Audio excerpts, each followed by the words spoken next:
Yo. What's going on? It's your boy Ace Boogie coming to you guys on a Saturday. Wanted to discuss some things in the draft. Wanted to also see what it would be like to have Lamar Jackson be the quarterback of the Bengals. Nothing against Andy Dalton. Just wanted to see what it was like. As you guys know, Lamar Jackson visited the team last week.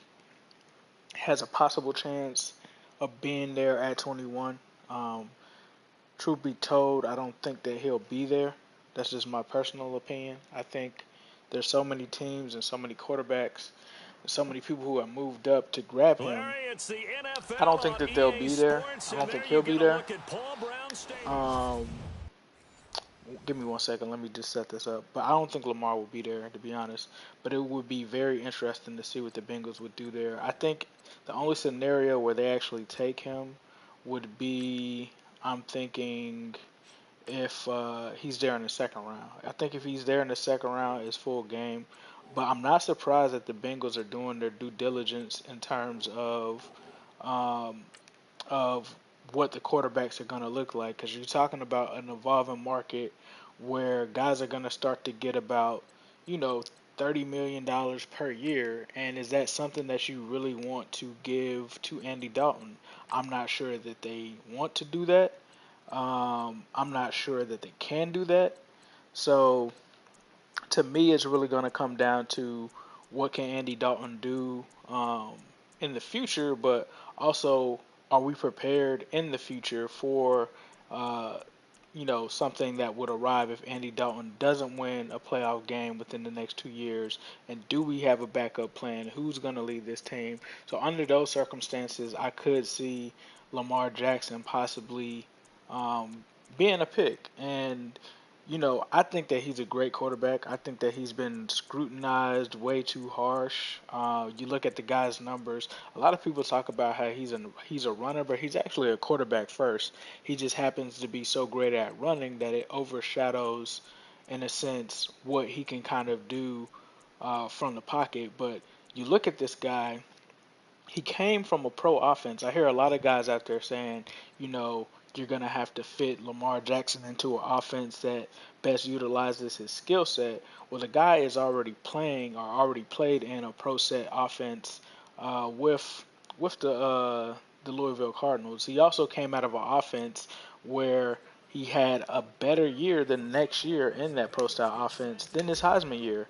So to me, he's going to be a great quarterback. I mean, we saw this same kind of story with uh, with guys like Deshaun Watson, and I'm just not really going to be surprised when this guy comes out and is a successful NFL quarterback. And when you look at the NFL, a lot of things are trending towards quarterbacks being able to be a dual threat, and it's not a race thing or anything like that. Because you can look at guys like Carson Wentz, and Carson Wentz is a guy that can also run the ball. Right? Carson Wentz isn't just a guy that can throw from the pocket. He also can run. Andrew Luck, low key, can also run. So you talk about a guy like Lamar Jackson and what he would actually do for this Bengals offense, and it really gets very interesting to see, what he could do. Um, like I said, I don't think that he's there because I think teams who realize the type of special kind of guy that he is will definitely be there to grab him. So I don't think he makes it there, but I think if he's there, I think you definitely have to pay close attention to him. You definitely have to. So once again, this is your boy Ace Boogie, just welcoming you guys to a little draft discussion. I'm also having the Madden game actually do a simulation with Lamar Jackson as the quarterback. There's been a lot of talk about Lamar Jackson possibly being, you know, an option for the Bengals, not probably the most realistic one. As I said before, he's probably not there.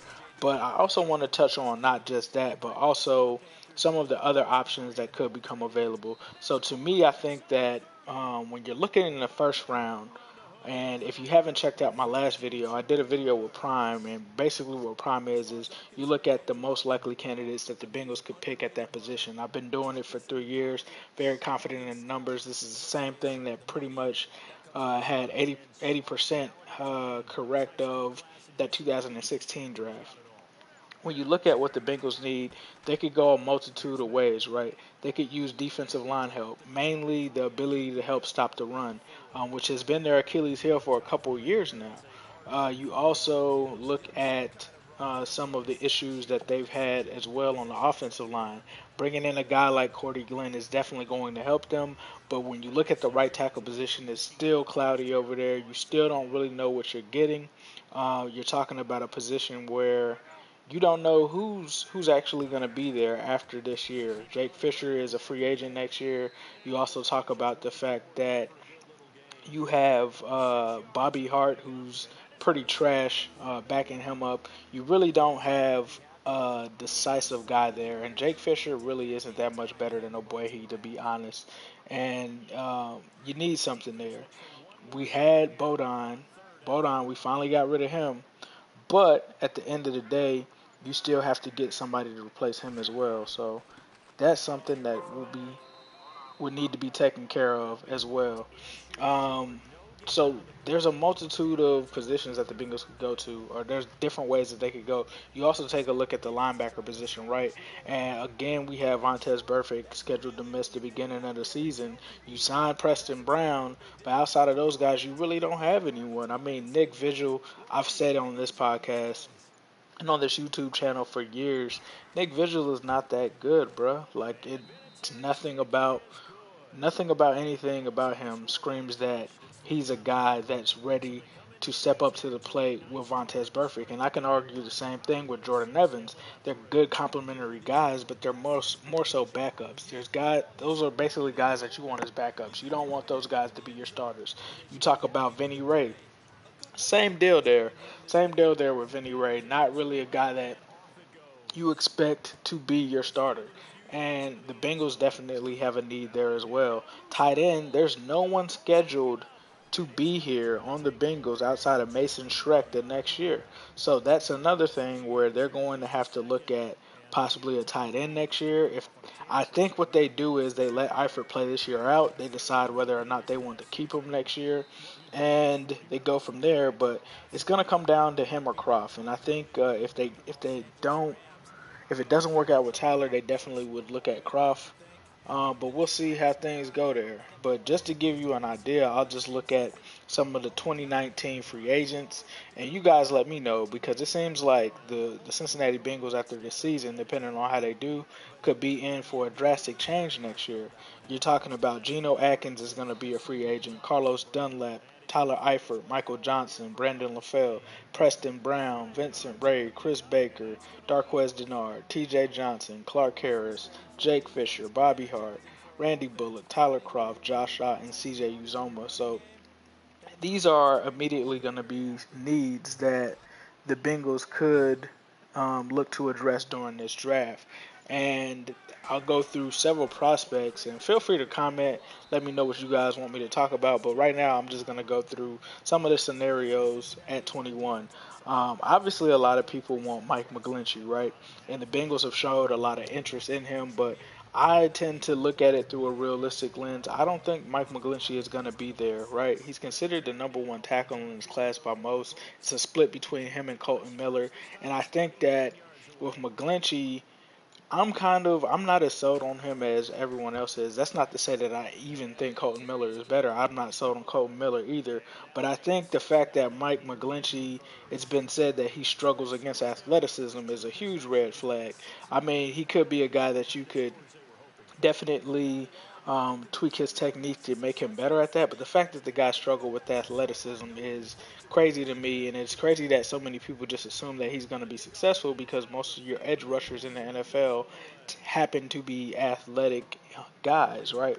That's not to say he'll be bad, but I'm just not on that bandwagon with him anyway. I really was glad that the Bengals traded out of 12 and moved back to 21 and went and got a Cordy Glenn because picking him at that spot would just be a little too high to me. However, I still think that he won't be there when it comes to 21. And I say that because if anyone has looked at this draft, you'll understand that the interior offensive linemen in this class are pretty strong, but the exterior offensive linemen, such as the tackles, the right tackles, and the left tackles, and I'm really scratching my head to wonder if there's even a left tackle in this class, are very thin. And when that happens is what happens when you have that is when a class is thin, then you tend to have guys go higher than they should, right? And tackle is considered a premium position. So I doubt that there's going to be the first tackle off the board is going to be at 21. Maybe Colton Miller goes, but there's no way that McGlinchey falls all the way to 21, in my opinion.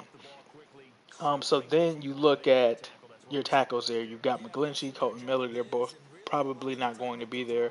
And I think when you look after that, there aren't really any guys that you really should consider at that position, especially at the 21st position, right? So then you go to the next position, which could be the center position, right? And at the center position, there's three guys there that have been talked about the entire time. You talk about James Daniels, the 20-year-old center out of Iowa. Most view him as the best center in the class, but it's really a toss-up. It really depends on who you talk to, right? Because you've got James Daniels, who's a young guy who most feel can come in and immediately start right away, and then you also have Ragnow, who's out of Arkansas and has been deemed as another guy that could possibly be the best center in this class. And then you also have Billy Price, who's injured, who's suffering a pectoral injury. So you have a number of ways you could go there. And this is my thing. I talked a lot about it, and there have been stories that have come out where people have said that they could see 2 to 3 centers coming into or being drafted in the first round. I just don't see it, man. I just didn't have that opinion just from studying the draft for numerous years. But when you actually pull up the data and you reflect it, that just doesn't happen, man. You're talking about in the last 5 years 3 centers, period, have been drafted in the first round, and that's Ryan Kelly. There was also a kid from Florida State that was taken, and I believe that was in like 2014, 2013. I think it was 2013. And then you had Travis Frederick, who was taken in 2013, I believe, from or maybe before that. I think he was taken in 2013, excuse me. I think the Florida State kid was taken in 2015. But anyways, Travis Frederick for the Cowboys was taken then. So you just really don't see that. You're talking about a position that last year the first one wasn't taken into the second round. That's not to say that James Daniels isn't one of the best prospects in this draft, which he has been considered one of the best since Alex Mack. But I just don't see the same thing about Ragnow and Alex. I mean not Alex Mack, but Billy Price also being said. So therefore, I don't think that you see you know 3 of those guys come off the board in the first round. That being said, I think if you consider a center in the first round and it aligns with the value of what people have been saying, I think you have to look at James Daniels. But did the Bengals necessarily have to go and get him immediately? I'm not so sure on that. You know, if you looked at my trends video, which I came out with right before this, it looked at some of the draft trends that the Bengals have had in the last 5 years. The Bengals have alternated between offense and defense, but there has been a pretty big indication from the Bengals brass that they plan to fix this offensive line. It's one of their biggest things. Now they did do the whole Cordy Glenn thing, but I feel like they still have some moves to make. But this is a team that's never really picked the center in the first round. So if they do, those will be the guys that they could look at. Interior also has guys like Will Hernandez and Isaiah Wynn. I think Will Hernandez, they probably view him as a guy that his size is a little too short for what they want him to do. I think Isaiah Wynn, a lot of people haven't really talked about him, right? They haven't really said anything about Isaiah Wynn. I think that they would consider Isaiah Wynn in that first round simply because he can play all 5 spots. He could play on the inside, he could play on the outside. You could move him. He's a very versatile guy, and why not be able to pair him with another set of Georgia alums such as Cordy Glenn and such as Clint Bowling?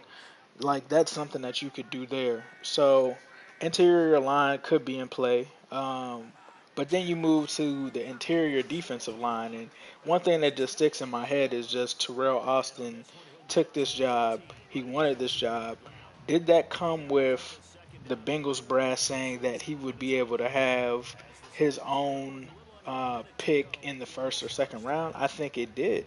And everything that I keep hearing about him is just that he wants to stop. He wants to stop the run game. That's where it starts. And it looks like they wanted some defensive tackles. They did sign Chris Baker, but it seems like they could still possibly be looking at a defensive lineman in the draft. And it kind of makes sense just because you look around the division and potentially Saquon Barkley could be headed into a division that already features Carlos Hyde and Le'Veon Bell. So it's definitely a division where you have to stop the run. And the run game is still important in the NFL, especially come playoff time. That's something that you have to stop. That's like Austin says. That's where everything starts is with being able to stop the run on defense, right? So you got guys there that could be Vita Vea, Vita Vea or Vita Vea. I'm not sure exactly how to say his name. I don't think he's there because he's a guy that can play the nose tackle and stop the run, but he can also rush the passer. So, and you're talking about a guy that can do this that's 345 pounds. That's just not something that's common. So those guys always kind of go pretty fast, right? Deron Payne is a guy I think could and may be there. He's a guy that could probably go like right before they pick, or he could be on the board when they do pick. And I think if he's there, you have to consider the fact that he's there. I mean, this guy has been compared to Ndamukong Suh, and you're talking about adding a guy like that with the Geno Atkins and with a Carlos Dunlap. That's a guy that's very disruptive. And even though you have Chris Baker, there's no there's no necessary there's not necessarily a specific position that has been carved out for Chris Baker. So I looked at the Bengals website and I thought that it was interesting that they actually listed Baker as a defensive end. So maybe they plan to use him in that Marcus Hardison, Wallace Gilberry kind of role where he bounces between the nickel DT and moves out to the end. So I don't know. It's interesting. But yeah, I think you definitely should consider Deron Payne. Also, Taven Bryan is there out of Florida. He's a guy that can also do both, but he's somewhat smaller. He's really around that 300-pound mark. He's kind of like the Geno Atkins kind of area. So those are some of the guys that the Bengals could look at in the first round at 2018. But other than that, I think you also look at two other positions. Number one, safety.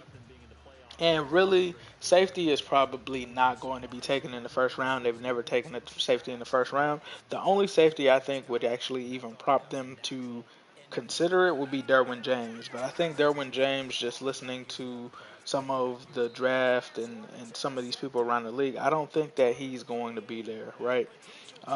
So Derwin James, they met with Ronnie Harrison. Ronnie Harrison is like between the first and second round. I doubt that they go with Ronnie Harrison either. But then they also brought in Eric Reeves. So maybe their plan is, depending on who's there, they can overlook safety. So I wouldn't say safety is really on their radar unless, like I said, one of those premier guys like a Minka Fitzpatrick and a Derwin James is there. And according to Prime, they actually have Minka listed higher. So if one of those guys are there, which they won't be, they'd probably look at those guys. Another very interesting position I think is would highly be considered given the situation where most of these guys are going is corner. I was on Twitter. If you don't follow me on Twitter, I'm at New Stripe City. I was talking about the chances that the Bengals really could look at a guy like Mike Hughes or Josh Jackson. In Prime, it has Mike Hughes listed higher, and when you really think about it, a lot of people don't realize the Bengals are really, when they cut Pac-Man Jones, they really kind of, in a sense, got rid of their most dynamic returner. Alex Erickson is a pretty decent guy, but he's not Adam Jones. He's not a guy that when you're down in the game, he comes in and he has that return that just turns the whole game around. He just doesn't do that.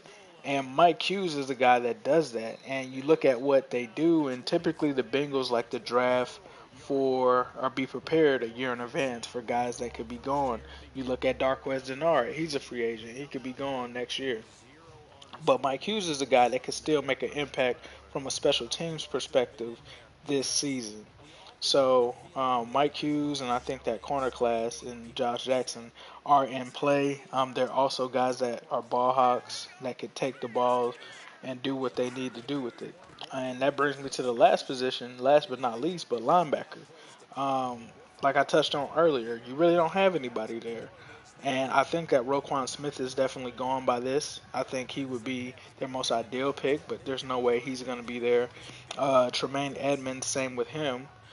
So Rashawn Evans is a guy that could be there. And if he is there, I think that the Bengals should definitely consider him. Even though he's very similar to what they have in Preston Brown, you still have three linebackers. And this is the thing, people are like, well, we don't know what the Bengals are going to do, if they're going to play the nickel more. Terrell Austin would not confirm whether or not this defense would include some 3-4, some 34 formations inside of it. He said that they're going to do a lot of things. That could include the 34 defense. They could have a hybrid defense where they do both, right? Because you look at the offensive side of things, and um, the offensive coordinator Bill Lazor is changing a lot of stuff. They said that the offense is brand new. Who's not to say that the defense can't be similar to that, where there's a hybrid between both? You know, Austin has done a little bit of the 34, but he's also done the 4-3, so maybe he could do both. So I think Rashawn Evans just gives you a guy that you can be comfortable with, that's there, and that you could potentially save some money with by cutting a guy like a Vinny Ray or something like that. I doubt that they actually cut Vinny, but you know, he's a guy that you could have there in your back pocket and just know you're already set there with those three linebackers, right?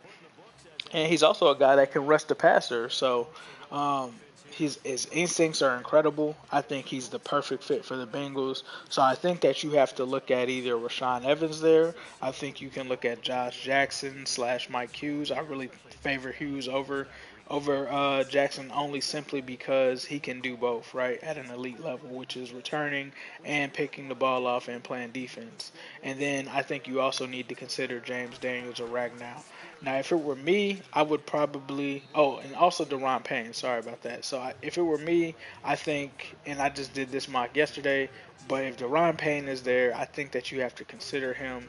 I think that you have to take him. And I think that you should wait until the second round to address center because there's no way, in my opinion, that all three guys will be gone by 46. That would just be ridiculous if that happened, especially with the depth that this interior line has, right? So, if there aren't any questions or comments, I'll open the floor for that. But if you guys, don't have anything else to say, I guess I'll enjoy watching the rest of this annihilation that's happening right here. Looks like Lamar Jackson isn't really working out for us. This is just Madden, but goodness, this isn't looking bad. I think I saw an interception or something get thrown earlier. But yeah, now I'll open the floor for any questions if you guys want. Now back. And he is going to lose yardage here. It's a loss of a yard there, and now second down. Sometimes with the running game, you just got to stick with it. Look, it's the third quarter, no time to panic. But that also doesn't mean you just do it the same way you've been doing it the entire ball game. Maybe change up some blocking assignments or run a few different plays, but stay with Well, your game I plan. did look like I saw something. Someone tweeted me this. But they asked about the schedule. My thoughts on the schedule, just like looking at it from the early standpoint, I think, and I almost probably sound like a broken record, but uh, I think we're looking at possibly 9 games that we could definitely win. We could win some more. Let me go through the schedule real quick. Let's see exactly what we have. The clock, and you've helped out the guys on the other side of the ball. So keep it in the hands of those runners. Keep moving it. Keep grinding clock. It's a room to maneuver. Oh my God, man. 21 yards there and a first We're down. getting killed by these dudes. They're not even that good. They're kind of trash. Give it to the So backside you had the rusher. Coast game week 1. I think that that's a win. The Ravens, the only primetime game we have, Thursday night football against the Ravens. I think we take that one. At the Panthers, I'm not sure if we can really win that one. That's really going to come down to defense. Cam Newton, they have some weapons there. Um, that's going to come down to Terrell Austin. So right now, I'm going to put that at an L. We're at the Atlanta Falcons in that dome. I think you have to put that as an L. Then we get to the Dolphins game. I think that that's a win. We play the Steelers. Vontez is going to be back that game. I think we split with the Steelers this year, so I'll go ahead and give us the win. And then we have another tough game at the Kansas City Chiefs, man, which is definitely going to be a hard game, hard place to play with Arrowhead. They've got a rookie quarterback there, uh, but that team is so well put together. I'll just say that that's probably an L. The Buccaneers, I think that that's a win. The Saints were really good last year, man. I'm gonna say that that's a L. The Ravens, I think we could possibly sweep them this year, so that's a W. Browns is a win. It's not an easy win, but I say that that's a win. The Broncos, they're probably going to have a rookie quarterback. They struggled with that last year. I say that we win the Broncos game. I say that we win the Chargers game. The Raiders game, I'm not so sure. I'm going to give them the benefit of the doubt, and I'm going to say that the Raiders beat us in that game. I'm going to say we lose to the Browns. I think this is the year that we split with the Browns just simply because they have a better team. And then we split with the Steelers. So let's see. That's 1, 2, 3, 4, 5, 6, 7, 8. Oh, that's actually so. Right now, I just predicted 8 wins. So I still think we can go 9-7. I don't think I'm gonna be incorrect, but we'll see. We'll see what happens there. We'll see what happens there. But yeah, I haven't received any questions in the chat or anything, so I'll leave you guys with a who day, all day, every day, and hopefully this isn't an indication of what's coming this season, man. This Madden thing has been rough. But as usual, make sure you subscribe, comment. I'll be doing some draft videos here and there. I'm looking to have the actual draft roundtable take place tomorrow with some of the guys from Bengals Real Talk, and we'll also have. I'm also going to do a live stream during the draft with Prime to see if Prime correctly predicts what the Bengals draft board looks like as it goes. So as guys get taken, I'll have it on there, and I look forward to you guys being there. Make sure you tell your Bengals friends to subscribe as usual. And again, I'll leave you guys with a who day, all day, every day, and especially on Sunday. Who day?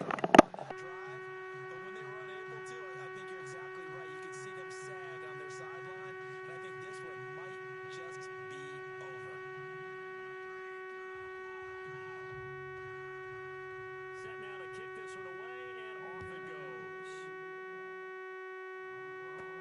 This is fielded at the goal line. And not a bad return here. He gets it out to the 25-yard line. The Bengal offense now gets set to head back out onto the field. These guys had to punt last time. It has not been a very fruitful game offensively thus far. They haven't even made a trip to the red zone. And I know that everyone's going crazy on that sideline because that drives you berserk to come off the field, not really move the ball well. As you said, not even get to the red zone, let alone, not even put points on the board. They've got to just take a deep breath, relax, try and figure out what is working, and call more of that. They'll come out throwing here to start the drive. Throw left side complete. That's Boyd. And he's able to get out to the 32, brought down there. 7 yards to pick up on the pitch and catch.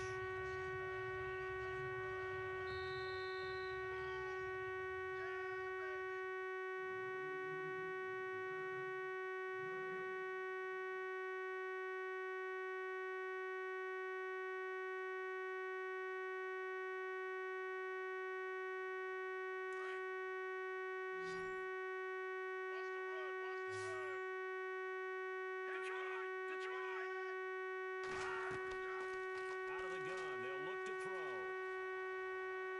And seeing nowhere to throw, he chucks this one away from harm. Incomplete. Now it's third down. Another wayward pass. Things started out poorly in this game, and to be frank, they just really haven't gotten much better. And all that does is embolden a secondary. They feel good about what's going on, and they just play better and better.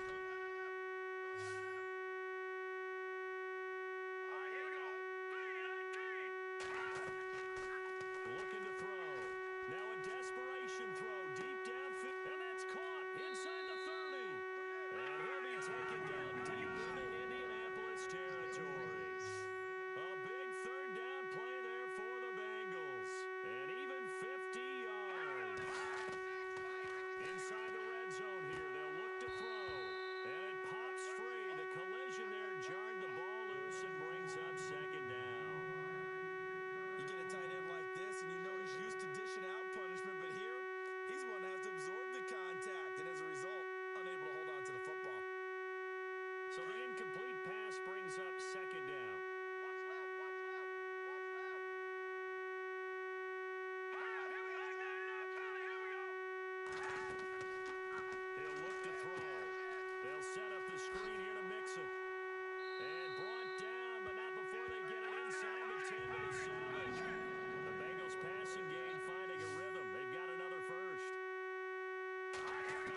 decision here this close to the end zone, and it brings up second down.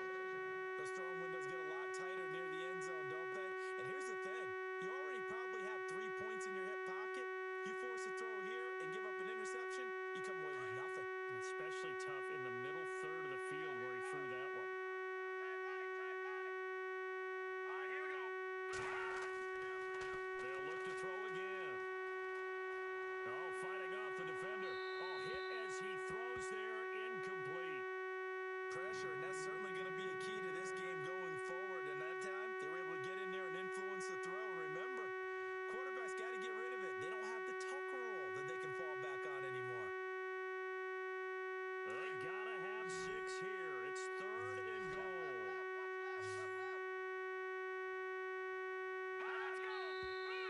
Now whistles and a flag, and I believe a Bengal got going a little early there.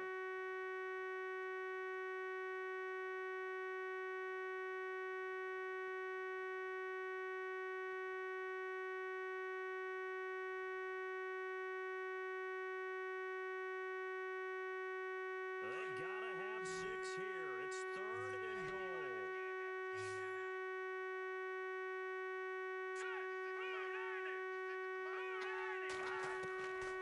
They'll drop to throw. And he can't come up with a pick. Nearly his second of the game. Instead, fourth down.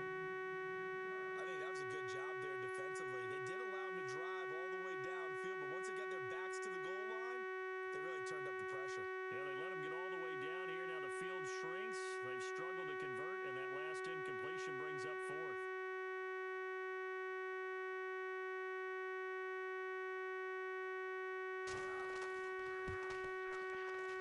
And Bullock will put this one through, and that'll get this back down to a 20-point spread.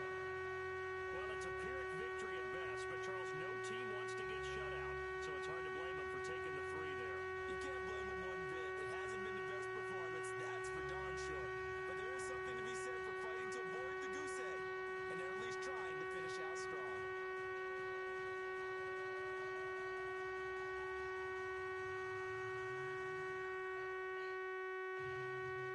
After the field goal now, it's Bullock to kick it away. This is fielded at the goal line. And the decision to come out is going to cost him 5 as he's taken down right at the 20. And now Indianapolis set to take the field. They come into enemy territory, and I don't care what the matchup is in the National Football League. You're up like this late in the game on the road. This feels pretty good. Oh, it feels fantastic. Anytime you get a road victory in the NFL, that's a big-time accomplishment, and to do it Looking like this game is looking like it's pretty much over, bruh. So what I'm going to do is start a whole nother one. I think I'm gonna do, if I don't have any requests, if y'all have any requests, throw some in there. But if not, I think I'm gonna go with Bengals Squealers with Lamar Jackson at the quarterback position just to see, cause this was ugly, bruh. This was definitely ugly. This was an ugly one.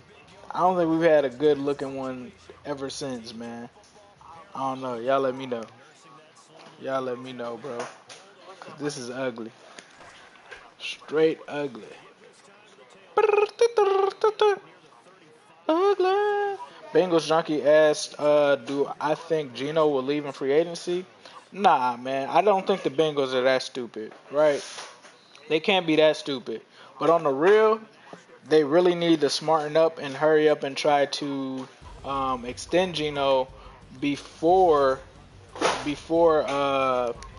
what's the guy's name? What's the guy's name? My mind is catching the blank. Aaron Donald. Before Aaron Donald gets his deal, they need to go ahead and re-sign Geno because that dude's deal is going to be crazy, right? And in my opinion, all of our opinions, probably as Bengals fans, we know that Geno is like Aaron Donald is not that much better than Geno. And in my honest opinion, I think that they're basically the same guy. One is just farly more publicized. So from an agent perspective, you know that means okay, they're going to get around the same amount of money. You need to go ahead and get Geno out of the way now. Carlos Dunlap, I would love to believe that they would try to keep him, but then you look at the money that's going to cost for both sides, right? You're talking about possibly top edge rusher money. Like I don't know if it's Von Miller money, but it's probably close. And you're talking about Donald money. So in order for them to like really like avoid all of that, they really need to like hurry up and get a deal done, right? They really need to go ahead and get a deal done. So I don't think they let Geno make it to free agency. I think Geno is the guy that they want before they'd actually move on from anyone else. So I think you have to keep Geno, dog. He has to retire a Bengal. You have to keep Geno Atkins here.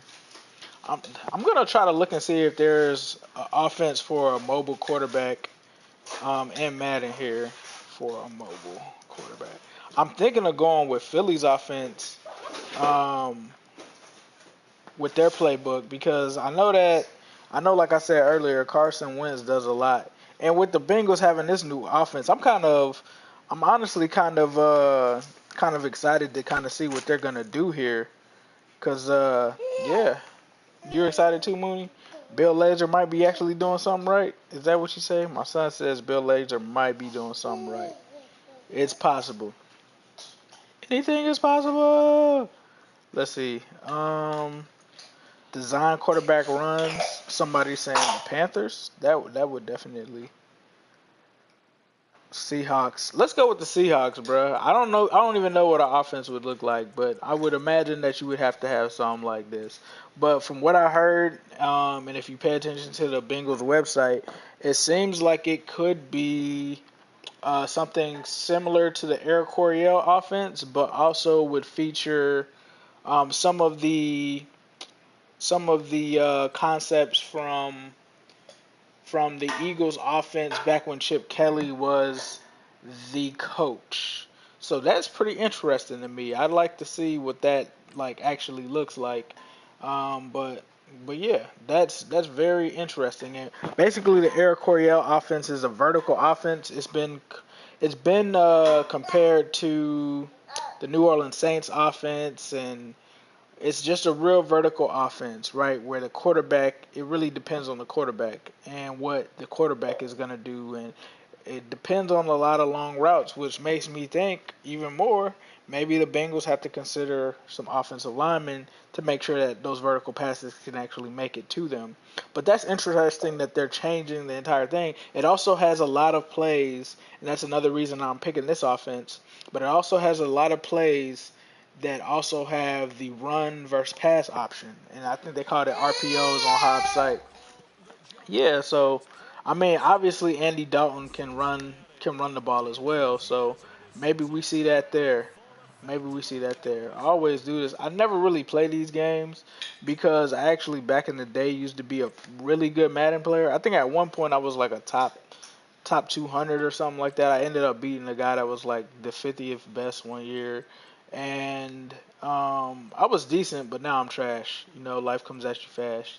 Have family and kids to take care of, so you can't really play games all the time because this is real life, right? They have to eat, they have to have fun, you have to spend time with them. So as a result, video games go by the wayside. All right. Um, See, right there. She's hungry. You ready to eat something? There's some cereal in there. Some cereal. You already had cereal? Okay. Oh, it's like 12 o'clock. All right. Let me go ahead and let this game rock out real quick. Let me just. You're gonna finish what? Okay, got you. All right. So yeah. But yeah, I'm just gonna let this game rock out. You guys leave some comments in there for me. I'll jump in from every now and then. But yeah, I'm gonna go ahead and get these kids situated, and I'll be right back.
yards there on a Bengal first. I like the screen being called here early in the game, especially on the opening drive, because, Brandon, when guys come out of the locker room, especially those pass rushers, they are so amped up to get to the quarterback that you can use that against them, and a screen pass is a great way of doing it. A lot of teams against good pass rushing teams, they want to run the screen 10 to 12 times in a game. Now let's go. Green, 39. They'll look to throw here on first down. Caught Eifert over the middle. And he'll be brought down just shy of midfield at the 49-yard line. 5 yards on the catch there, brings up second down. When you execute a drag or a crossing route really well and give them a chance to let it develop a little bit, you can gain some significant yardage hitting your tight end on that one. Now let's go. Good. Now a shotgun snap as they'll look to throw. And he's got room. Fancy footwork at the 45. And this time he's able to take it down to the 42. It's a 9-yard gain, and it keeps the drive moving.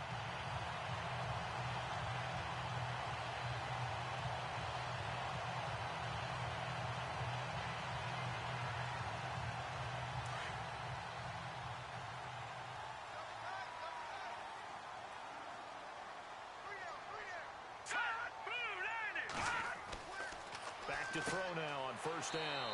Open man is Uzama. And he'll go down here at the 35-yard line. 7 yards the pickup on the pitch and catch. I don't think it's a surprise they're throwing the football early. We expected that. They told us they were going to come out firing, but 4 for 4 on the opening drive. They like that. They don't just like it, they love it, because now everyone gets locked in. Your confidence jumps up. Everyone's easy about what they're doing out there. And by the way, they look at the sideline thinking to themselves and expressing, just keep throwing it. We're doing pretty well. And running room scarce here. He's going to be stopped in his tracks at the line of scrimmage. Call it no gain that time, as it's going to leave him with a third and about 3 to go.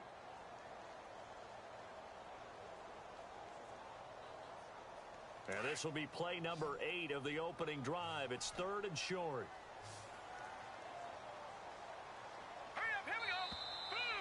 Alongside Charles Davis, Brandon Gaudin, and it's the Bengals with a football to begin quarter number 2. And they're driving, but they come up on a 3rd and short here.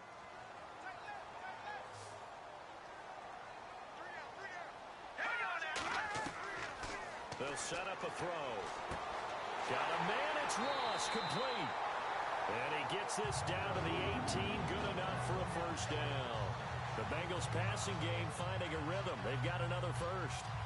And the pocket's been protected pretty good here so far on the opening drive. We always talk about confidence in runners and catchers and quarterbacks. How about the protection detail? They're not allowing anyone near the guy throwing the football. All right, here we go.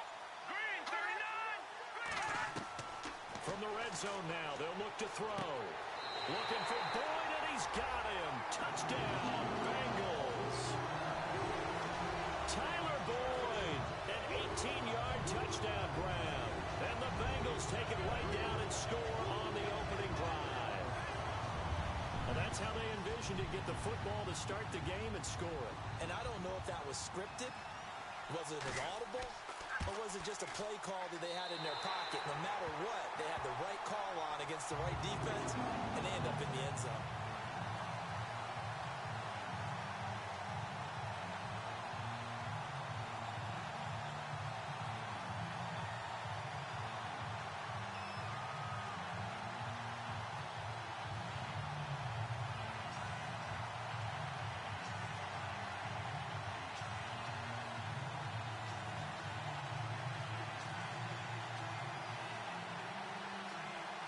Bullock out now to kick this one away.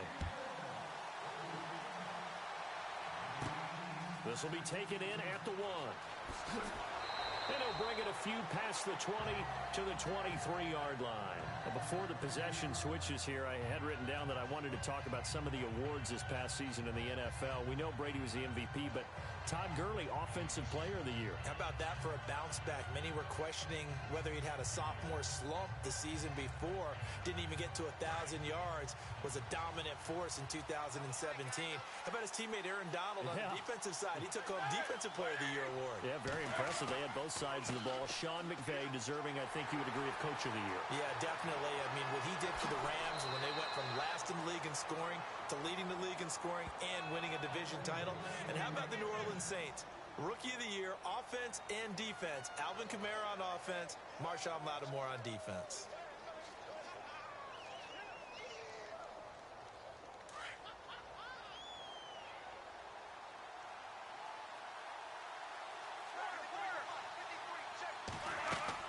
And they'll keep it on the ground with Bell. And he'll push this forward only to about the 42-yard line. Just a yard on the pickup there, and it'll bring up a 2nd and 9. Nice job by that defensive front there to hold him to a short gain on first down. Well played, I must say. Yeah, only getting 1 yard. There was no room to run.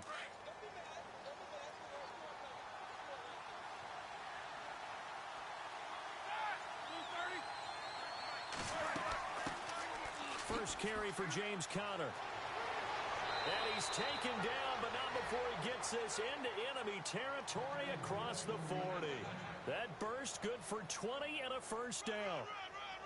Well, partner, I have to say they called him in the right defense there. Nickel set, 5th defensive back on the field, and they love to run against that because now you typically get a bigger blocker on a smaller defender. Yeah, because those DBs like you, they want the interception. They're not as worried about the running play, right? Not at all. I still remember being in school, and one of my offensive line teammates used to say, boy, I'd love to come downfield and hit you little people.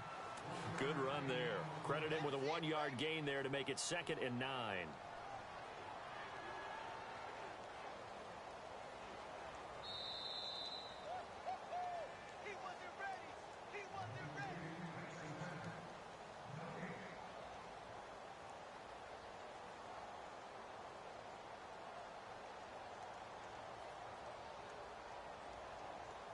Second down, 9 yards to go.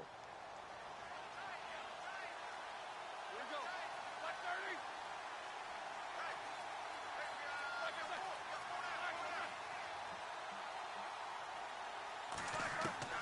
Now they'll throw it with Roethlisberger.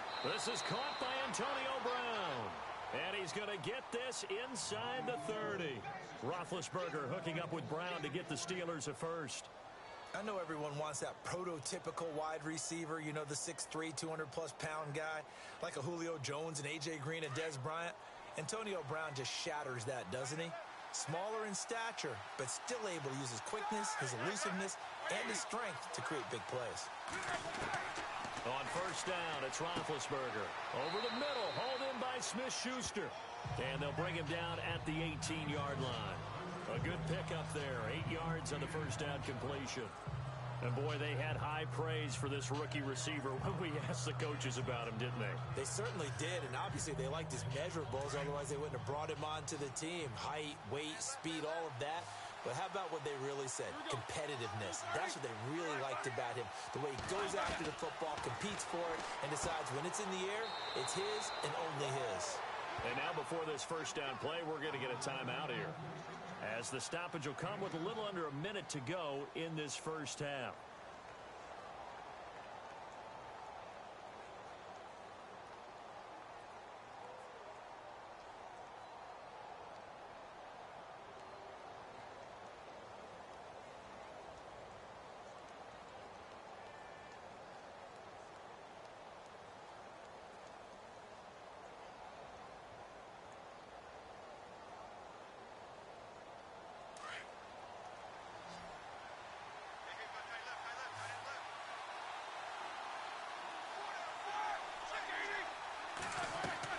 Now Roethlisberger on first down.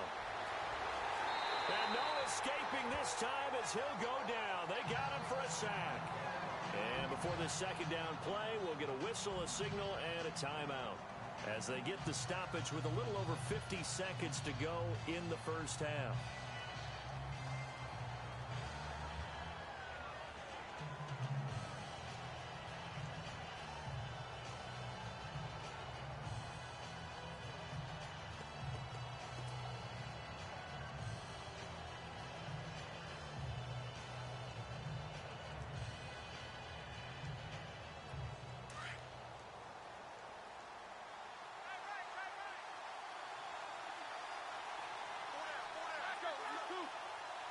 On second down, here's Roethlisberger.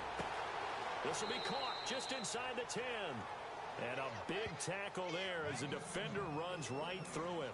4 yards on the completion, and it sets up a third down. Well, the strategy was evident there. Get it to your tight end and make it a one-on-one play with a cornerback. Who's usually going to win that one? The tight end, but not there. Not in this situation. How about the corner defeating that logic and making a really nice tackle? On third down, Roethlisberger. This will be caught at about the 6. Now on fourth down, we've got a whistle here and a timeout, as they'll stop it with 14 seconds to go in this first half.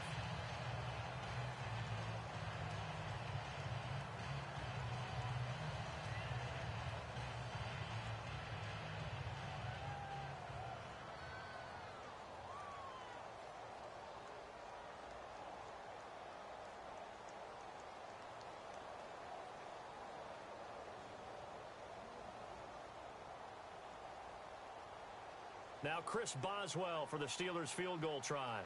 From the right hash, and this one just a chippy.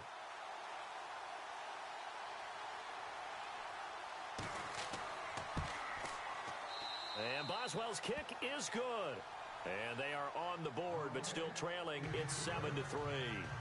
So a field goal here, they're still down, but they put a dent into that lead before the break. And that's got to feel good, because now they've seen that they can put some more points on the board, and that gives them a whole second half to get back to where they want to be, and that's in the lead.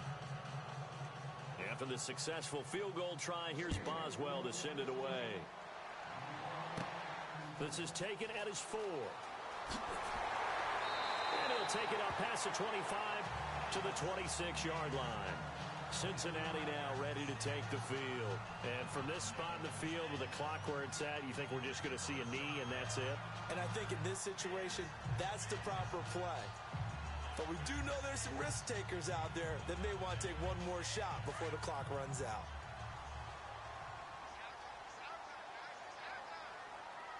Let's go! Blue landing! They'll start here with a give to Mixon. And they're able to get this one across the 35. So we've reached halftime here in the Queen City, and it's the Bengals leading this one. As we send you down to our EA Sports Studios in Orlando, where we find our man Larry Ridley with our halftime report. Both teams appear ready for the fight ahead, and we resume action here in quarter number 3. This is taken at the 3. And he gets it to the 30-yard line, but the football's not going to stay there. There's a penalty marker down. So holding will scratch off some of that return. And I know fans get frustrated when they see penalties of this sort on kick returns, but it is difficult to do it right against these moving targets at full speed. Hard to do.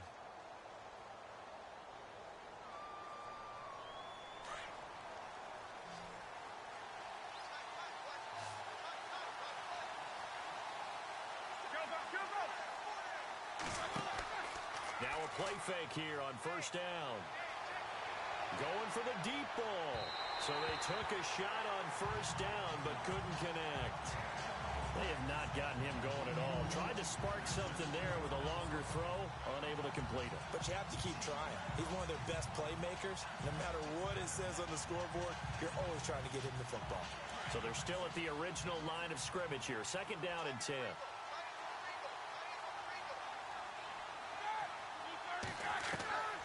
From the shotgun, it's Roethlisberger. Got a man open. It's Darius Hayward-Bay. And he's going to get this one across the 30-yard line. Big Ben finding Hayward-Bay to get the Steelers the first. To win any route, you've got to break down the defender, and that's exactly what happened here on this really nicely executed curl route. And the offense lining up first and 10.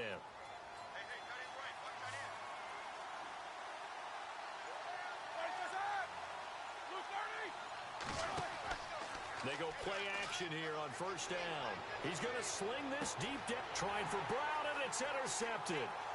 Picked off by George Iloka. And a great return as he takes us up just shy of the 45. First possession of the third quarter, an interception, so maybe a second half tone setter. Indeed, and not the tone they wanted to set. That's the equivalent of running out the wrong door and running into your pool instead of running out onto the field. A real dud for that one. Has that happened to you before? No, but I've heard stories about teams actually doing that back in the good old days. He hadn't had a ton of success here so far, but you get the feeling that he might be on the verge of popping one. Yeah, even on that one, there was a little bit of a hole, but it closed there quickly at the end. Here we go now. 3-19. Now Mixon. Oh, and Nelson space to operate. And he'll get it inside the 40 to the 39. It goes as a gain of 8, and it moves the chains. We use the word relentless a lot with guys who are aggressive on the field. In this case, it really fits, doesn't it? How about his ability to break tackles and his feet never stop moving? So the run gets them the first, and now they operate with a fresh set of downs. Here we go. Green 3. Now a first carry for Giovanni Bernard. And he'll be stopped up quickly here at the 38. Just a yard on the first down carry, so it's 2nd and 9. Well, so many times we look at a short run and we praise the offense for trying to set the tempo and establish things, but the defensive guys, hey, they just won the battle there. It wasn't a big run given up. They don't always have to absorb the body blows. Sometimes they dish them out themselves. Here we go. Now they'll switch it up here and look to throw. He finds Ross, right side, it's complete. And brought down, but not before they're inside the 25. They'll get 14 on that one. Good for a Bengal first down.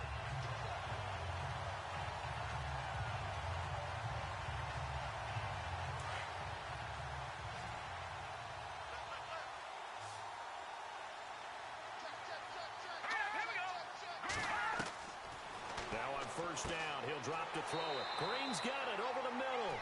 And down inside the 15 he goes. 10 more there and another first down. That was a nicely run slant route, and what the receiver's trying to do is make the defender think he's going upfield for a deeper route and then breaks it off, usually after about 3 to 4 steps, and cuts towards the middle of the field. And now what he's trying to do is use his body to keep the defender away from the football and give the quarterback a really nice target. On the toss, Mixon. 2 yards on the pickup there. It'll be 2nd and 8. I like the call. Inside the red zone, running the toss. Why? They want to get to the edges. They want to see if guys who don't normally make a lot of tackles are willing to actually do that. That usually means the guys at the cornerback position. See if they stay on the ground for 2nd down. Let's go. Blue landed. They're going to look to throw. And now running right through it. And certainly some style points there on the spin. Not a whole lot thereafter, but still a pretty good gain. Give him 8 on the play, and they'll be faced with a 3rd and inches. Back now in Cincinnati. It's the Bengals in possession of the football and in possession of the lead as well as we start the 4th. Here we go. Blue landed. Back to throw. A short game was all he needed. He gets across the chalk for 6.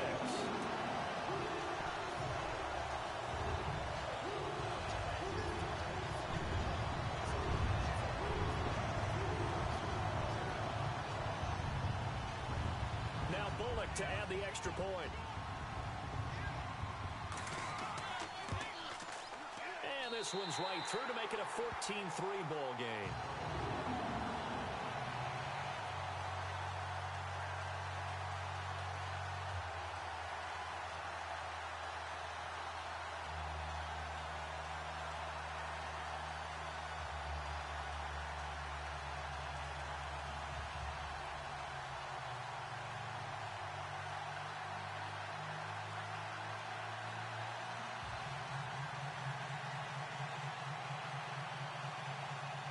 Bullock out now to kick this one away.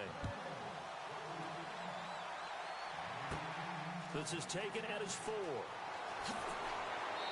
And not a bad return here. He gets it out to the 25-yard line. The Steelers offense now, they get ready to head back on the field. And following the interception, just any interception, are you a little bit more cautious when you start that next drive, or no, you just throw that out the window?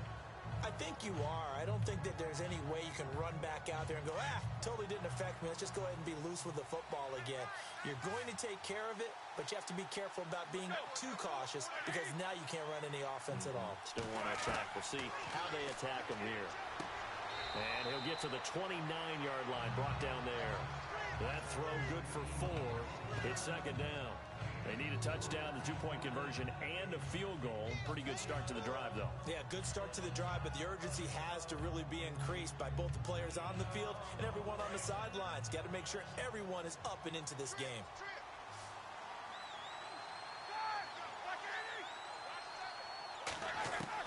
Now Roethlisberger to throw on second down. And they'll take him down at the 31-yard line. They'll get a couple yards on that one. And all of a sudden here, it's third down.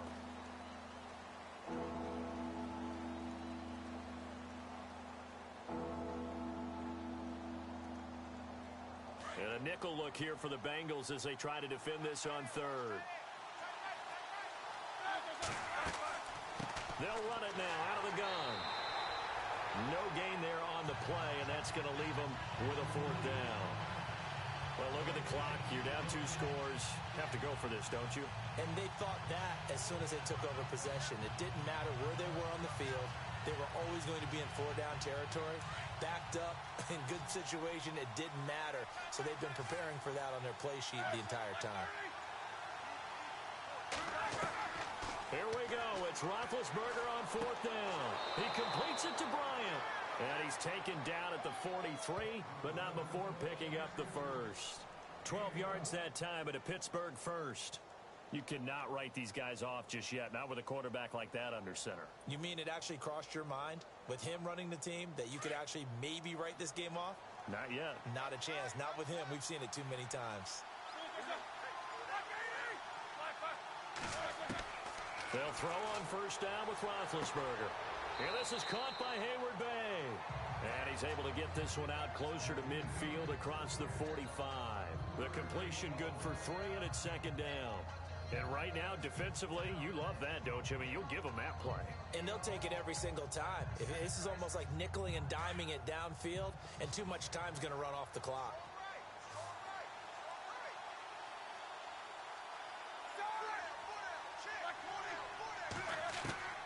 On second down, Roethlisberger. And he'll get it down to the 47 here. Give him 7 on the play, and that'll bring up what looks to be a 3rd and inches. Can't be more than a half a foot.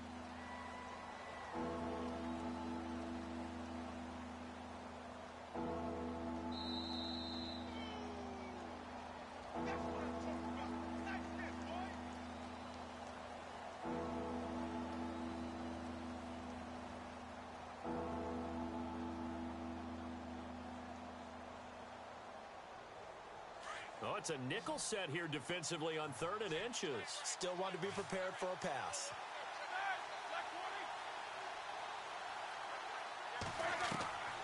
From the gun, it's Roethlisberger. And he finds Hayward-Bay.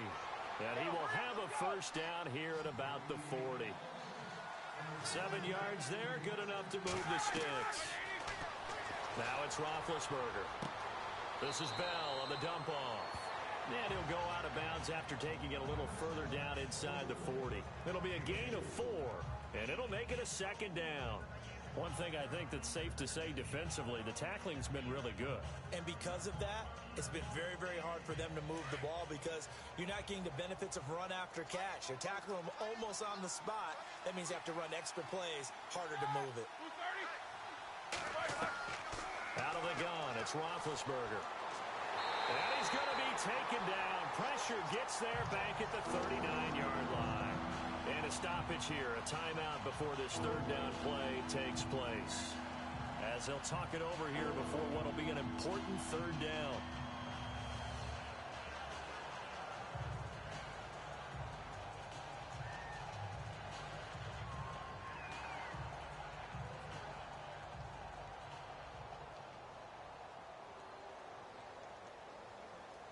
The Steelers on 3rd down. Just 1 for 3 thus far. This is 3rd and 9.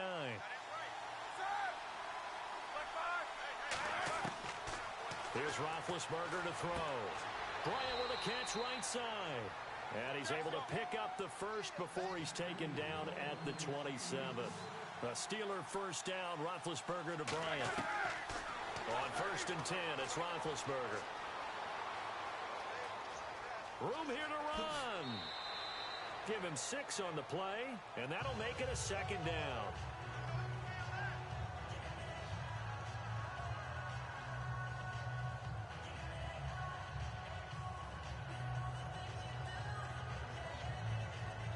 And a really long drive here, and it goes on and on.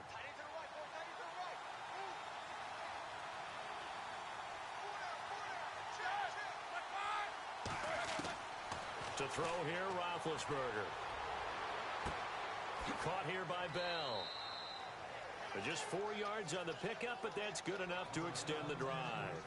Clock management definitely critical here if they want to get back in this game. Absolutely agreed. They have to up the tempo in this case, down a couple of scores. Want to make sure they have a chance to win this ball game. A long drive here. Play 12 coming up for the offense.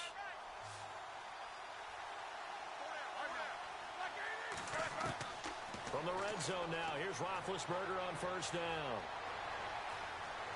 He'll be hit and taken down at the 21. Michael Johnson in there to take him down, and the clock will roll. Now it's Roethlisberger. He's going to flip one out here to his running back. And he'll be brought down. Oh, that's a face mask. Certainly looked like it. Indeed, here come the flags. Well, when you're leading in the 4th quarter, that's not the penalty you want. Not at all, and now your discipline comes into question. Having poise this stage of the game, you can't have those kind of plays.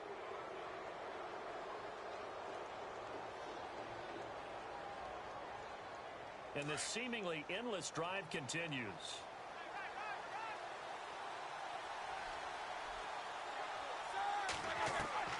Now Roethlisberger. And this is caught now for a late touchdown. So hold everything here. This one's not over yet. I'm not sure win-win is the proper term here, but it certainly felt like it. They got the touchdown they needed, but if I'm on the defensive side of the ball, okay, you got the touchdown, but it sure took you a long time. Yeah, because offensively there, you're probably hoping for a 1 to 5 play drive. That one ate up a little more time than they were hoping. You're exactly right, and if you have that 1 to 5 play drive, you actually build up momentum and even more hope. When they had to slog their way downfield, they got the touchdown, but it's almost like, yeah, you know, doesn't feel right. Exactly. Here we go now as we get set for a big 2-point conversion.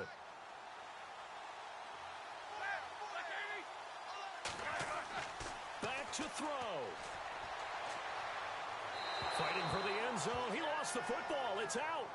So the deficit now 3 after the huge conversion, but they need to get the football back. So this is where special teams really comes into play, because getting the ball back, it starts with this next kickoff. How do they get downfield? Either jar it loose or get the ball back themselves. That's going to be key for them.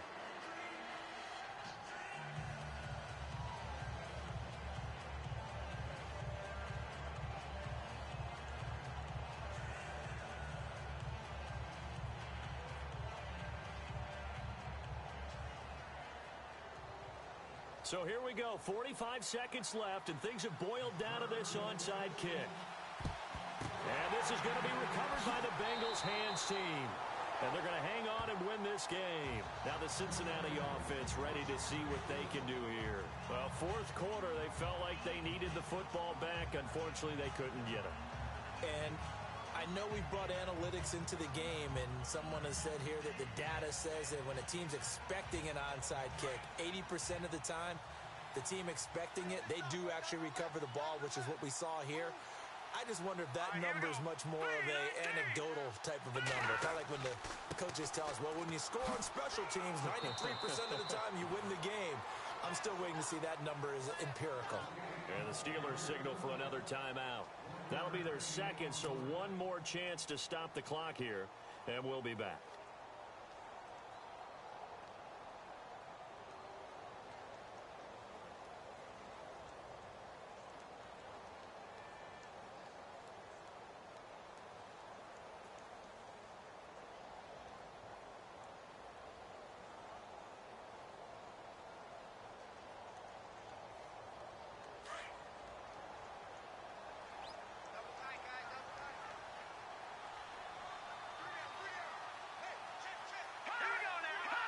The Bengals go down to a knee in the victory formation. And now we're going to get a timeout here called by the defense. It'll be their third and final timeout, so as they talk things over, we'll step aside.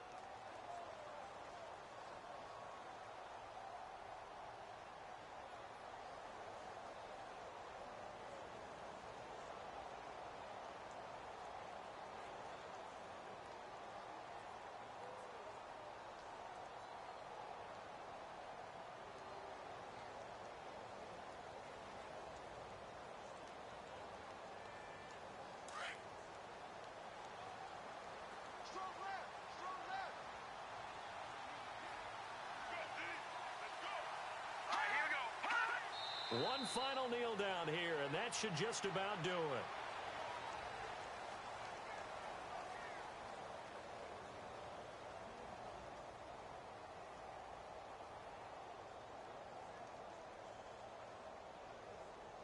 Here's Kevin Huber now, as he should be able to pin him back deep here with his first punt. And, Charles, I think when the schedule comes out, all teams, no matter where they're predicted to finish, talk about protecting your home turf. They were able to do that here in this one. Similar to a tennis match, right? Not letting them break your serve. That way you hold on to it. They got it done, and they feel very good about that victory.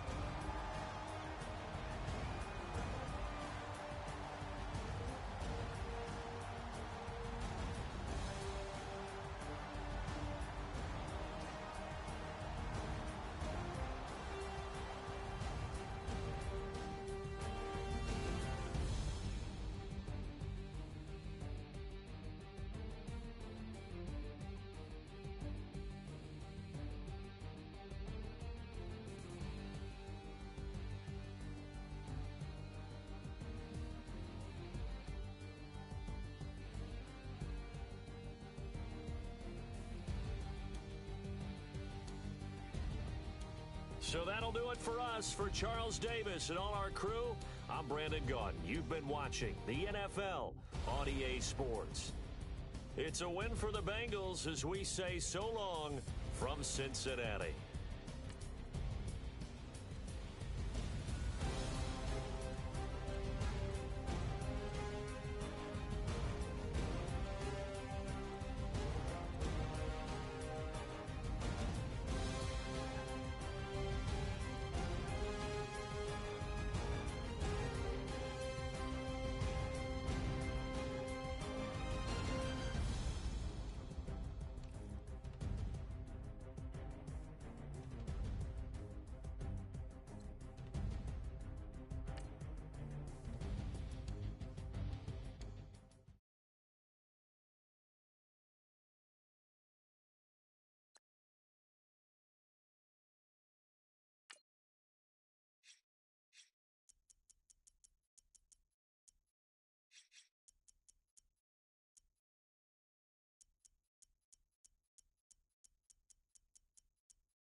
All right, Larry, thanks. CA Sports coverage of the NFL brings us to Gillette Stadium.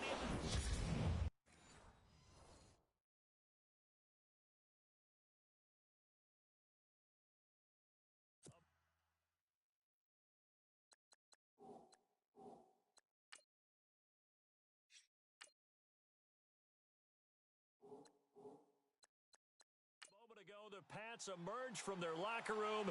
They are set as they'll square off with the Cincinnati Bengals. Fielded about a yard deep. And he'll make it across the 20 as his guys will set up shop at the 23-yard line.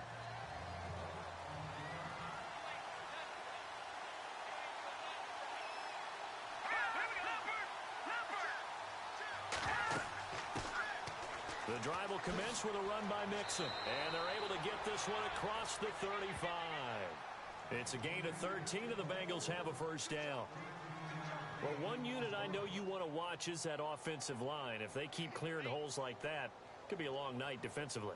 No doubt about it, because when they are in sync, as we're seeing so far, when that continuity is there, and you can see that they're playing off of each other while controlling the defensive front linebackers, you're exactly right. It could be a very long night for the defense because someone's going to run for some big yardage. And his throw is going to be incomplete. He was looking for his favorite target, A.J. Green, that time. And now it's second down. Had an open man that time, but ended up putting a little too much heat on it, don't you think, partner? Absolutely. Just needed a touch more air under it. Instead, he fired an absolute bullet. So 2nd and 10 here.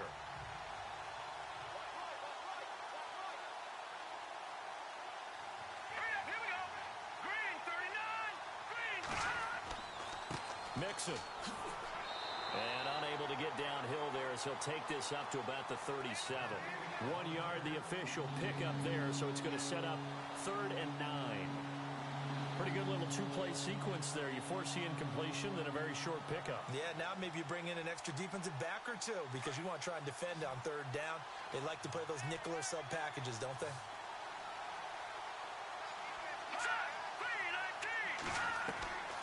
They'll drop the throw.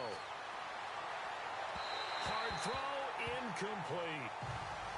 It's a great job by this secondary. When I watch them, they remind me of elite defenders on a basketball court, right? They want to contest each and every pass. Great contest on 3rd down to bring up 4th. So on 4th down, on comes the left-footed punter, Kevin Huber, to punt it away.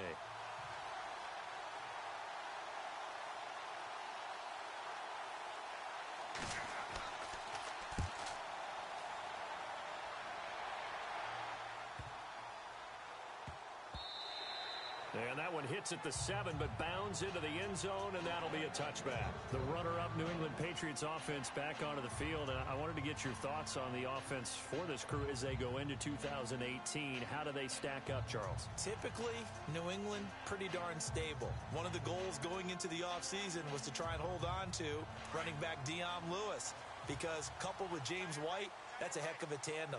Of course, the big fella, Gronk. You know, you find him another all-pro year in 2017. And remember, before 2017 began, they picked up Brandon Cooks in a trade at wide receiver. That paid off in a big way. He had his 3rd straight 1,000-yard season in the NFL. And then, of course, there's Danny Amendola, Chris Hogan, and they expect to get back Julian Edelman for all of 2018, coming off of a knee injury.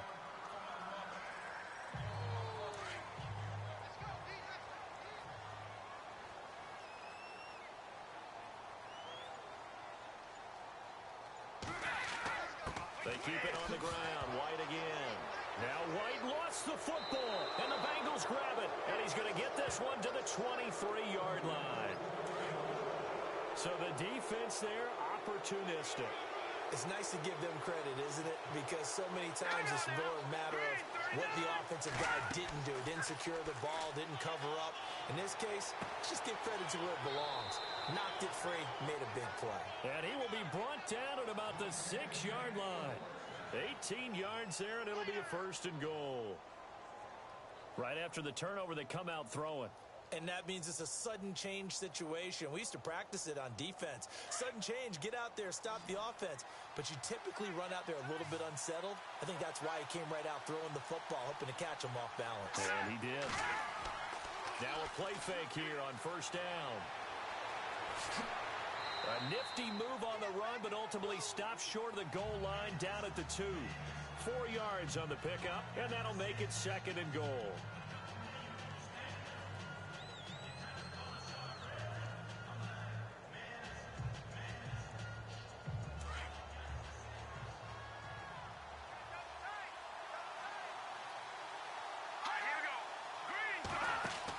Here's a run with Mixon, and this will result in him losing yardage. Back to the 3. They'll lose a yard, and it brings up 3rd. We all have habits. We can be somewhat predictable. You know me pretty well on 2nd down and short. What I like to say? Play action. Yeah, without a doubt. I thought that was a great spot to call it. Instead, didn't go their way, did it? Now, defense sold out for the run. Worked out well.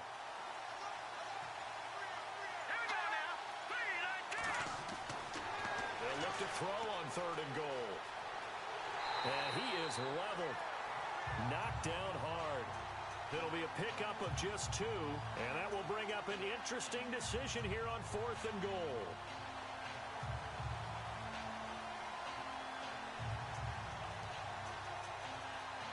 So on 4th down, Marvin Lewis sends on the field goal unit.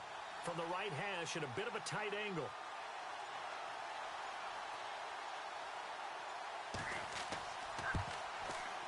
And Bullock will put this one through. And the Bengals are on the board first here. It's 3-0. So it's an old-school extra point, but certainly a disappointment that they couldn't get 6. Yeah, when you see 19-yard field goal in the box score, you kind of shake your head. But their head coach decided 3 was enough.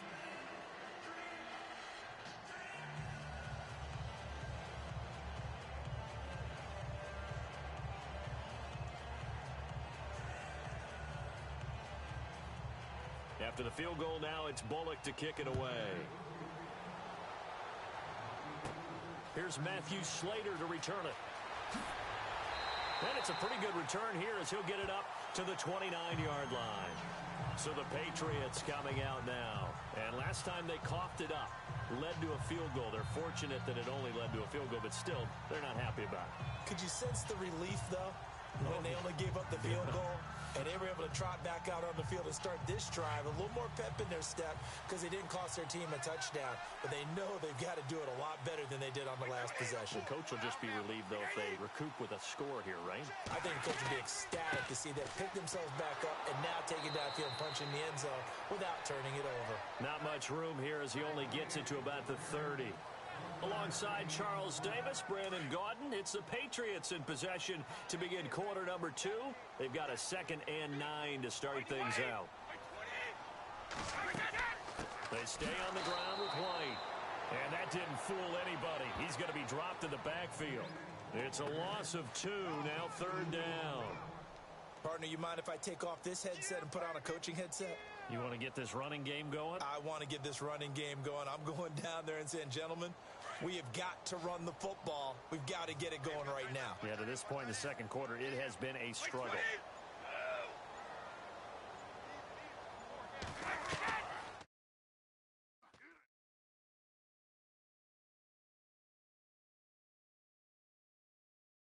Throwing is Brady on 3rd down. He's got White here. And he'll get to the 29-yard line, brought down there. Just a 1-yard pickup on the play, and it'll be 4th down. One hallmark of good defenses is understanding the game, understanding positioning, and tackling immediately in the secondary after catches. I think we just saw that on display right there. Got to him before he ever had a chance to think about turning it upfield. Allen on the punt as he gets this one away. Taking it about the 16. So possession goes over here on the punt. And the Bengals will take over here 1st and 10. And out now, here come the Bengals. And last time they got 3 points, but it was a chip shot field goal. And when you go to the sideline after a chip shot field goal, maybe the offense not too happy. It's a balancing act, isn't it? Because you're exactly right. They're none too pleased that they didn't punch it in for 6 points. But they also have to remember they did put points on the board. 3 points is 3 points. And in this league, you take points when you can get them. Not easily done. They'll come out throwing here to start the drive. And he's brought down, getting this one up to about the 35. A Bengal first down on the 16-yard pickup there.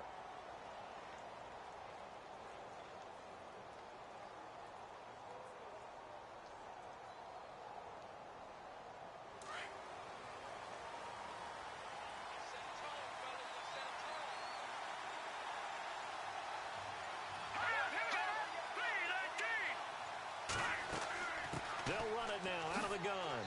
And he's got it up over the 40 to the 41. It's a 6-yard gain on the ground, and that'll make it 2nd and 4.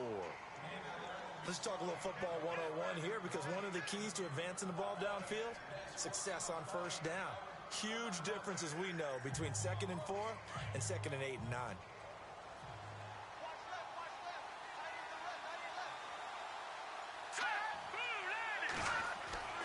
He'll look to throw. This one grabbed by A.J. Green. It's a gain of 13, and the Bengals have a first down.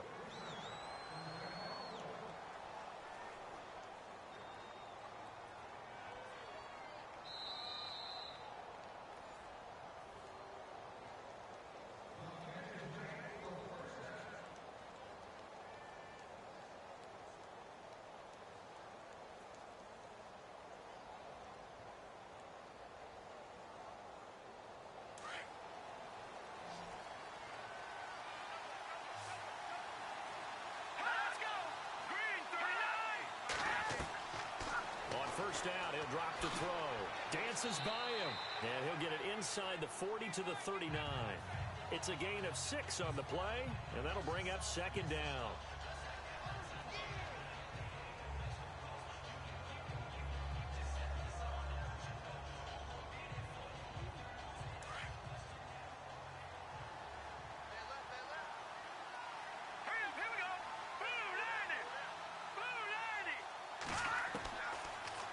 Gun. They'll look to throw. Over the middle, that's caught by Ross.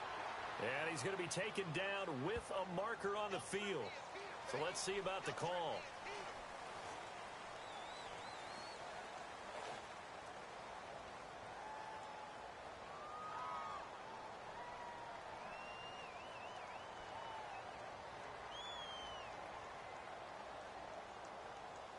And a long way to go for the offense here on 2nd down.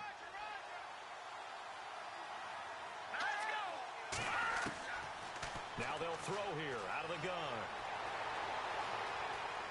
And he'll be taken down at the 44-yard line.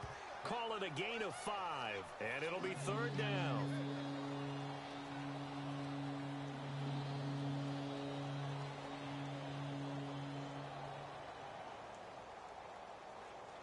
An extra corner on the field for New England here on 3rd down. Yeah, another DB. Let's go! Green 39! Green 39! Back to throw here. And the catch made. It's Tyler Boyd. And he's brought down, but following a pretty juke move that gives him the first down.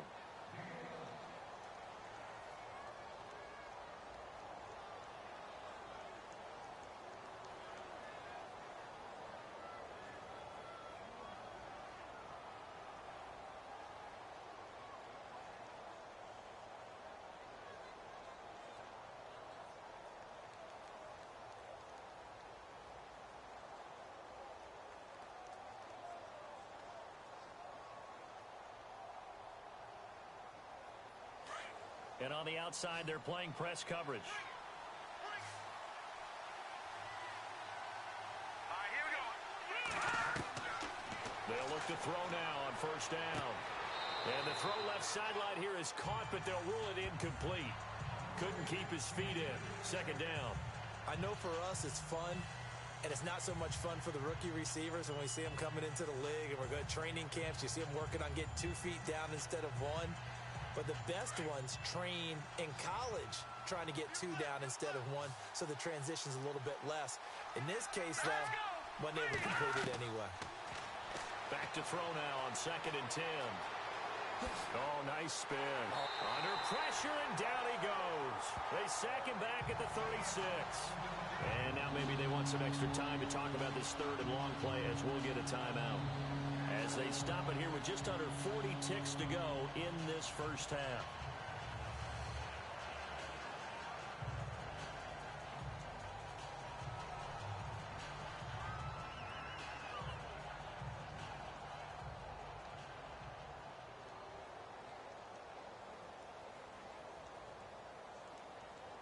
The Bengals on third down. Just 1 for 3 thus far. This is 3rd and 11. Here we go. 3-19. He'll drop to throw. And Eifert has it.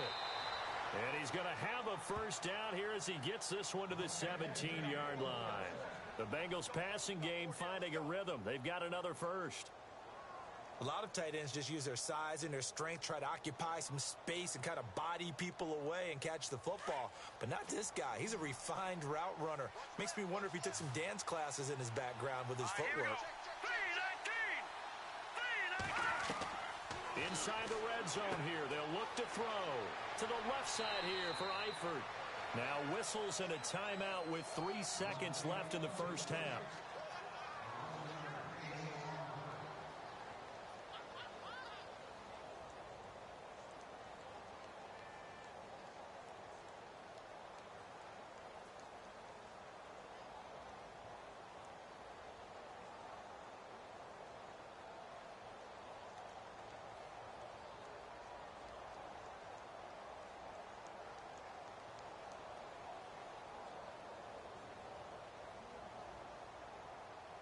So 3 seconds here remain in the half. On is the field goal unit to see about getting 3 points. From the left hash, should be a fairly easy one here. And Bullock will put this one through. So a couple of field goals, that's all we've been able to muster through 2 quarters of play. 6-0 is our count at the break. As we send you down to Orlando, where we check in with Larry Ridley and our EA Sports Halftime Report. Take it away, Larry. This one fielded at the 5. And he'll get it up to about the 26-yard line, just across the 25.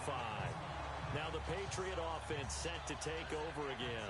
This is their 3rd drive. Right now, maybe not about points, just about getting something. They haven't gotten a first down yet in this game. It's a mental barrier you don't think about until you go a couple of drives without getting a first down. Then all of a sudden it looms big.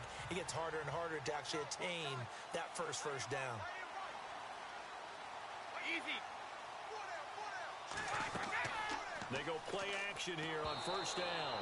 And incomplete as he was knocked as he threw it. And it took the ball off course. A pretty good coverage there, and both of these defenses, they've had good coverage throughout this one. No doubt about it. And in today's NFL, where we're used to a bit more scoring, this feels almost like a well-pitched game in baseball on both sides, where the tension continues to build. Who's going to make the big play? Looking back to the air on second down, it's Brady. And he'll be grabbed from behind and slung down like a rag doll. Carl Lawson in there to drop him, and it'll be a loss of about 8. Partner, I know the ball security's preached like crazy, but every now and then you've got to know when to get rid of the football and save a little bit of yardage if you're a quarterback. Because now if you're the offensive coordinator, what does it do if it was 3rd and 10 versus 3rd and much longer as it is now? Yeah, it changes everything in terms of play calling and the pressure you might expect to face on the very next down. Had to throw the ball away. Pressure gets to him, and down he goes. Back at the 4-yard line. Jordan Evans in there to drop him, and back-to-back sacks now bring up 4th and long.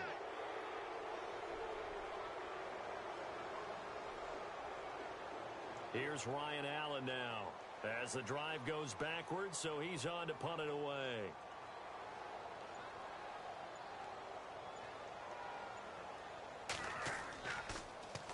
And he's able to get it out of there, and this is a pretty good kick.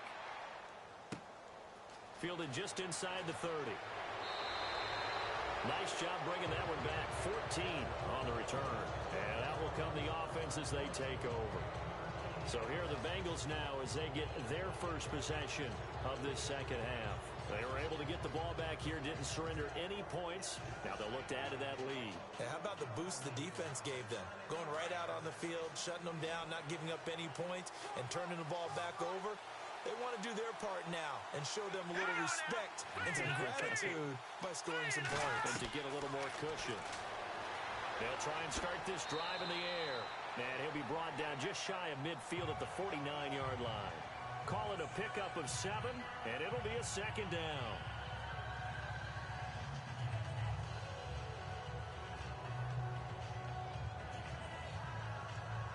Three yards to go on second down.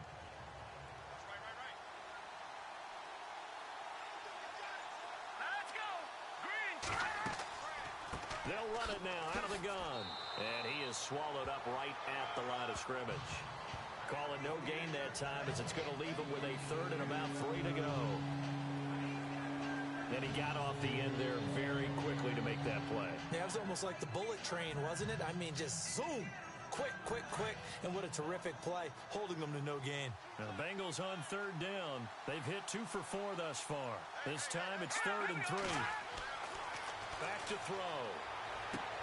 To Mixon on the check down. And able to pick up the first across midfield to the 47. Only 3 there on the pickup, but that's enough to move the chains. I know it was a gain, but you have to sense probably a little bit of disappointment there because when it's out there in open space, I think they expect to get more out of a play, don't you? Especially when you're getting it to your guy out of the backfield. You're expecting him to be able to create something, be a little more shifty. Yeah, no doubt about it. Good open field tackling held it to an okay game. And the grab by Croft. And he's brought down. 12 yards that time and a Cincinnati first down. Coaches always harp on the quarterback reading the defense and getting it to the open man. That's good recognition there. And how about what he did after the catch? Yeah, hit your tight end, let him get some rack. Yeah, when he gets moving, not many guys want to come over and put a hit on him, do they? Here we go. Green 39. Now on first down, he'll drop to throw it. Throwing the out route incomplete. It's Ross. A little too much extracurricular there. When you have a game with a lot of contact, tensions are going to run pretty high. You're going to be emotional, but you have to harness it somehow, and he didn't on that play.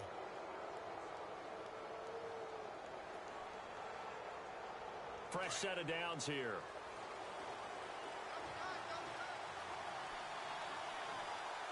Set. Blue landed. They'll set up to throw. To the sideline. Wow, what a catch. Doesn't get a lot out of it, but he is able to keep the feet in bounds.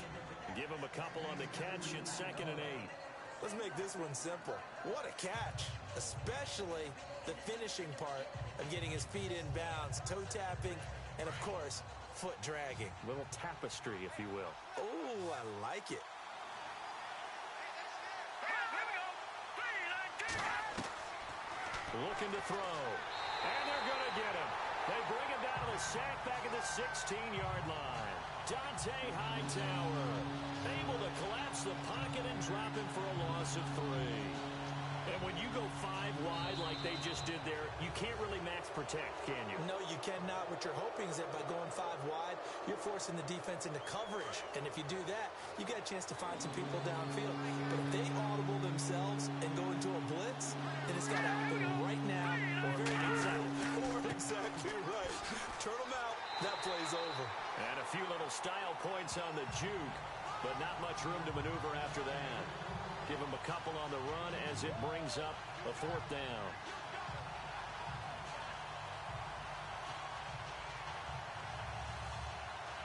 So on 4th down, out trots the kicker in a big spot here.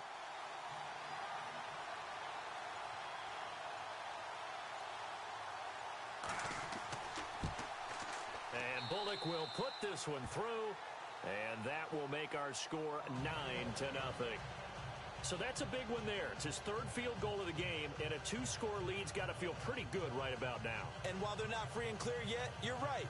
Now this defense can go out knowing that it's going to take more than one big play to catch them.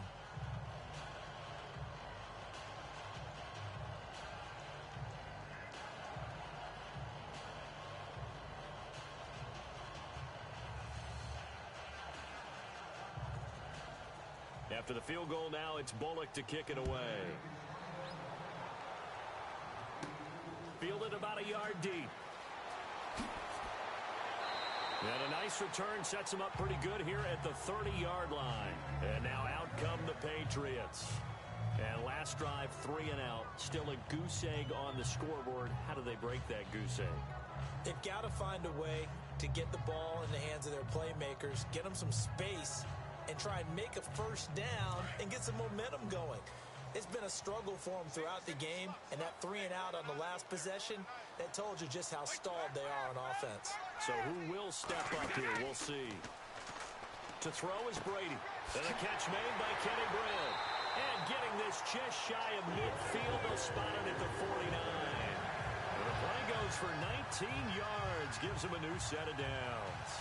Now, correct me if I'm wrong. Yeah, you're down 2 scores. I don't think you need to rush just yet, but you can't take your time either. Yeah, even if you don't want to commit to full 2-minute offense, you have to up the tempo, up the urgency. Maybe you're starting to call 2 plays in a huddle each time you snap the ball.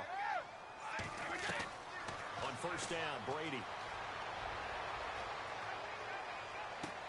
Room to run inside the 40. And Dwayne Allen on the ground. And he'll get this one down near the 20-yard line. He got 29 yards that time.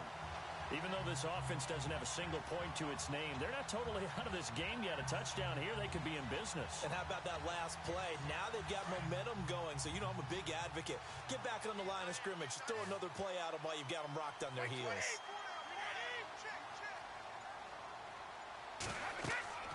On first and 10, here's Brady. This is White on the screen. Open space inside the 10. And all the way down inside the 5 to the 4. 17 more yards on that one as they keep the drive rolling. This offense can certainly move quickly when they want to. 3 plays, 3 pass completions. In the blink of an eye, they've got a first and goal. Almost felt like a lightning bolt hit in this game, didn't it? For them to get downfield that quickly. And now first and goal, expect them to attack right here on this play. Brady to throw again.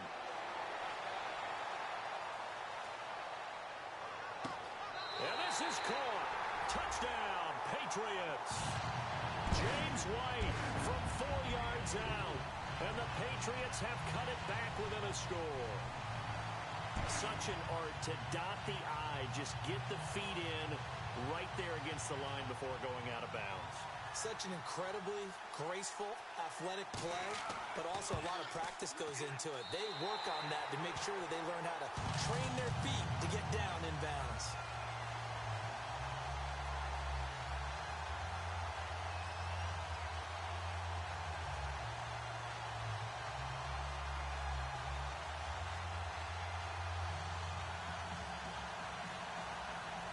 Gostkowski now out to kick it away. This is taken at the 3.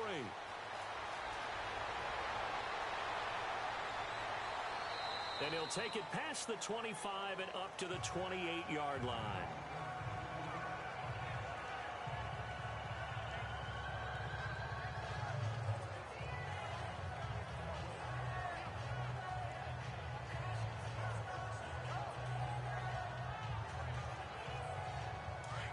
Looks like the defense in press coverage here.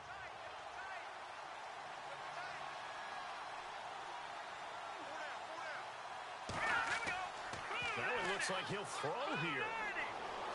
And an alley to run. And he gets this one just shy of the 40. They'll mark him down at the 39. Whistles now and a timeout. So defensively, they burn it here with 1:51 left. Now this Bengals offensive unit ready to see what they can do here. And they had 3 points last time, but they didn't want 3 points because they were well within range of scoring a touchdown. We'll see if they can do better now. I'm with you on that one. Let's just go ahead and be frank about the whole thing. The only one happy about the 3-point? The kicker. Exactly. He put it through the post. That's going to help him at contract time. But that offense, they're thinking, let's get in the end zone this time. I don't know if that helped him at contract time. You could have kicked that one through. I don't know about that. Toe bash. I don't know about Toe that. bashed it. Super toe. Hurry up, here we go. Green 39.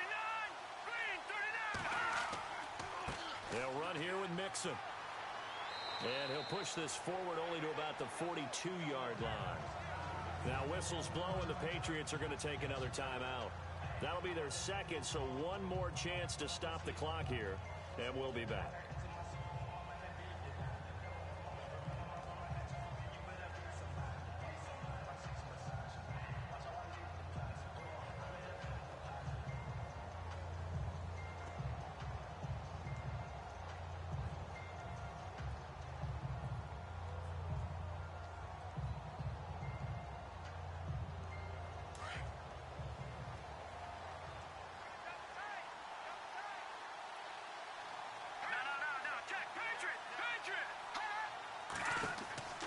They'll run it now out of the gun.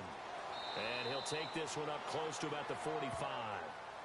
And play is stopped here. Timeout.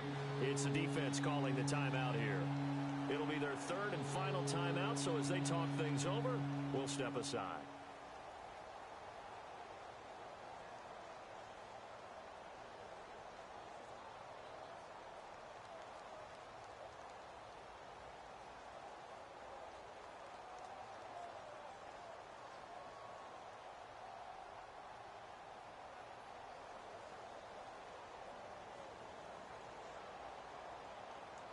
And the defense searches for one more stop here after the run on second down. Hurry up, here we go. Boom, They're going to look to throw. He's got his man here. It's Green. And he's able to take it across midfield before going out of bounds. It'll go as a gain of 6 that time, and it moves the chains as well. Well, they got the yardage they needed there, picked up the first down, got out of bounds. How about the urgency that they have, as well as the understanding where they are in the field?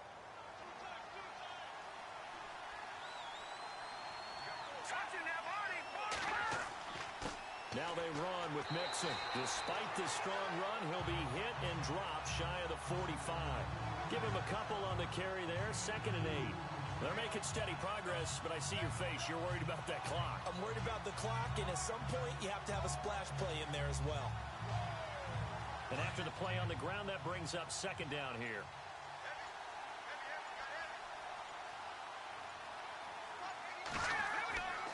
They'll drop to throw. Open man is Uzama. And he's going to get this inside the 30. A big pickup there, and without question, that should be more than enough to wrap this one up. Okay, there's 3 timeouts left, right? Think you got to use one here, don't you? No doubt about it. I'd use one right here.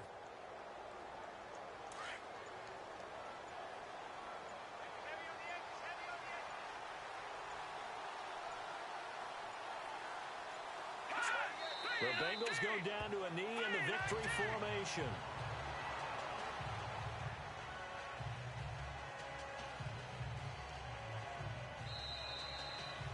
Well, Charles, the old saying, the old cliche, if you will, points at a premium, that certainly applied here, didn't it? And that almost felt like opened up a time capsule, didn't it?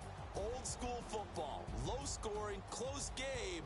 What a way to finish it up. You loved it, didn't you? I You loved the defensive. I certainly did. Brought back the images of the game of old.